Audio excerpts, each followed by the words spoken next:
Hello everyone, আমি সংকলিতা চলে এসেছি নতুন একটা ব্লগ নিয়ে। আজকে যে দিনের ব্লগটা শেয়ার করব দিনটা ছিল 25শে ডিসেম্বর, মানে বড়দিনের। তবে ব্লগটা শুরু করার আগে সবাইকে জানাই নতুন বছরে অনেক অনেক শুভেচ্ছা। আশা করি সবার এই বছরটা ভালো যাবে। তো ক্রিসমাসের দিন আমরা সকালবেলা রেডি হয়ে চলে গেছিলাম হংকং আইল্যান্ডের দিকে। হংকং আইল্যান্ড বলতে আমরা হংকংয়েই আছি, কিন্তু একদম প্রপার বললে আমরা থাকি কাওলুনে। পুরোটাই হংকংয়ের মধ্যেই, যদিও যেমন এখানে এয়ারপোর্টটাও একটা অন্য আইল্যান্ডে। হংকং আইল্যান্ডটাও আলাদা, কাওলুনটাও আলাদা, কিন্তু পুরোটাই হংকংয়ের মধ্যেই কাউন্ট হয়। আর দূরে বলে মনেও হয় না এখানকার ট্রেন সার্ভিসের জন্য, কারণ আমি আমার বাড়ির থেকে মেইন আইল্যান্ডে যেতে বড়জোর 15 থেকে 20 মিনিট লাগবে। 20 মিনিটটা অনেক বেশি বলে ফেললাম, 15 মিনিটের মধ্যেই পৌঁছে যাওয়া যায় ওই পারে। তো যাই হোক, আমরা সেদিন চলে গেছিলাম সেন্ট্রালে। তো সেন্ট্রালে গিয়ে দেখি এই দৃশ্য, পুরো রাস্তা জুড়ে জনসাধারণের ভিড়।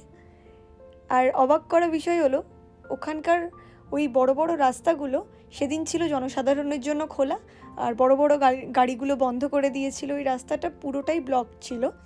তো সেখানে সবাই পিকনিক মানাচ্ছে, পুরো পিকনিকের মুডে সবাই বসে আছে ওখানে।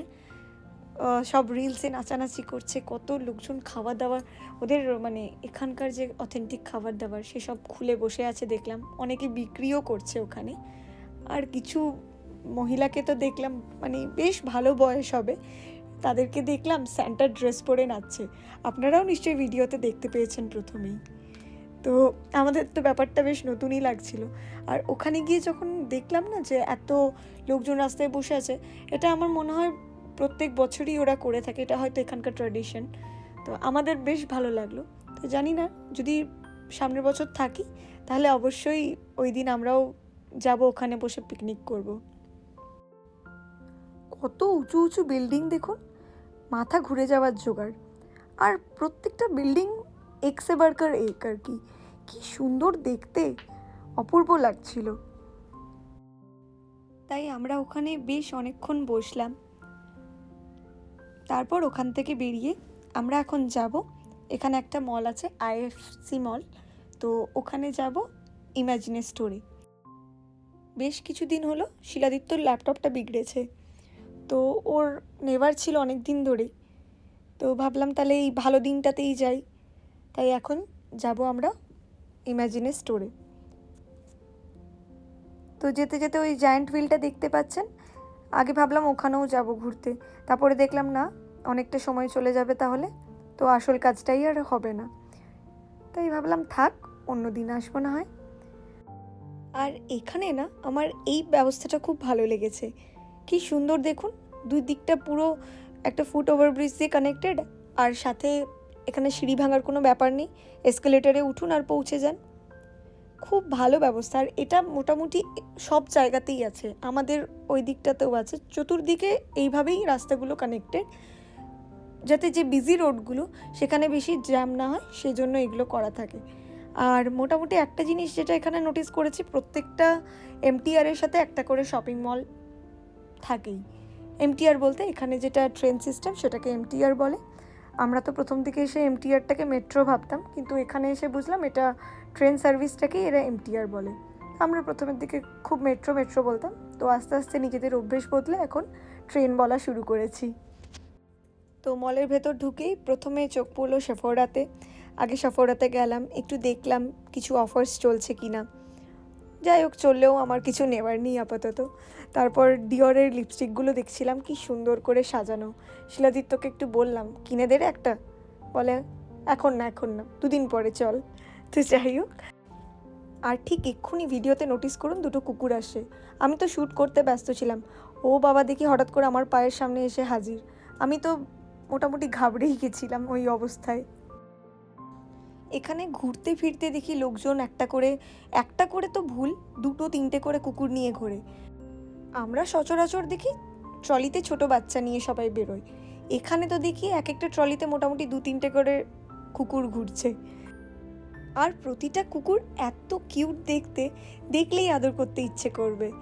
অবশ্য আমি তো দূর থেকেই ভালো লাগে, সামনে গেলে আমার ভয়ই আসে।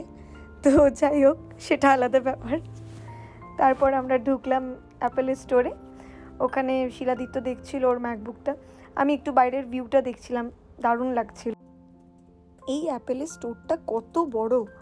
আরেকটা দেখেছিলাম এর আগে, আরেকদিন গেছিলাম আমরা অন্য একটা অ্যাপেলের স্টোরে, সেটাও বেশ বড় ছিল। এখানে এসেও এটাও দেখলাম, এটা তো আবার 2টো ফ্লোরে আছে। ওই যে কাছের সিঁড়িটা দেখছেন, ওটা দিয়ে ওপরে যাওয়া যায়, ওপরটাও অ্যাপেলেরই স্টোর।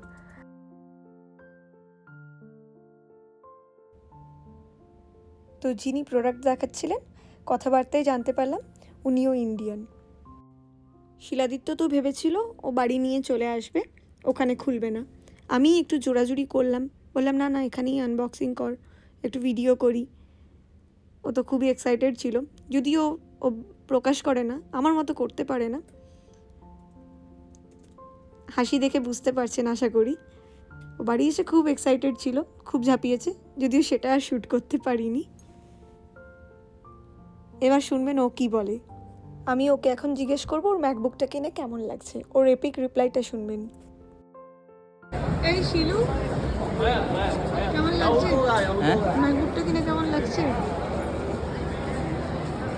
7,000 Hong লাগছে।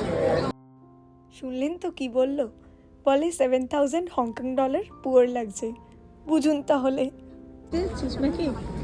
ম্যাকে যাচ্ছি আমি, ম্যাকে খেয়ে আমি ম্যাকে কাজ করব, মানে ম্যাকবুকের কাজ করব।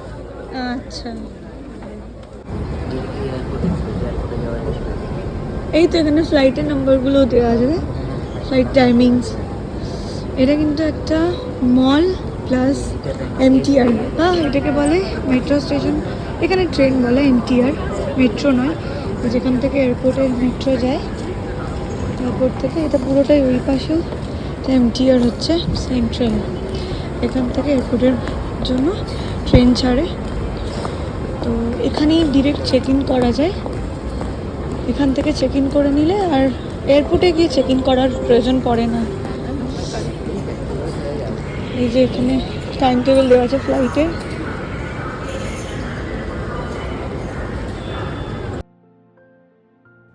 আমি তো এই বোর্ডটাতে আমার দেশের কোনো একটা ফ্লাইট খুঁজছিলাম, যেখানেই যাবে সেটাই মনে হবে আমার দেশেই তো যাচ্ছে।